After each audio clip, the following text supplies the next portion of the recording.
我以前跟阿公小时候，我大概17岁的时候，就是阿公就带这把去上去打猎。他跟我爸爸说，他梦到说他走在路上哈，走那个山径上面哈，看到2个黑黑的大石头就在路径上面，然后呢他就把它滚下去，然后呢他就跑来跟我爸讲说，这是好梦。啊，你是好梦哦，然后我也不知道为什么，这是好梦啊，我们就一大早，我们就凌晨6点，早上6点就开始上山了。开始，到最山顶的时候，快到山顶的时候就来了，打到一只山猪，黑黑的一坨。哦，那就身上拿了这个毛，那因为他那个角度很不好，所以阿公在身上捅了他十几针了。十几针，你阿公是你甲注射，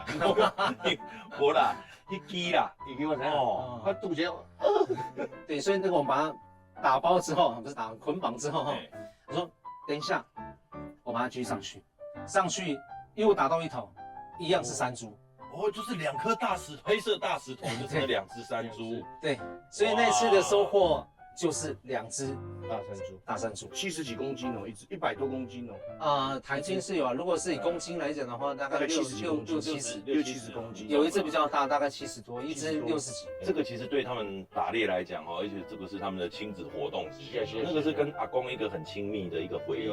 对哦，好像现在回想起阿公就会想到那一天，一个很精彩的一个冒险。你都记得，你都没记。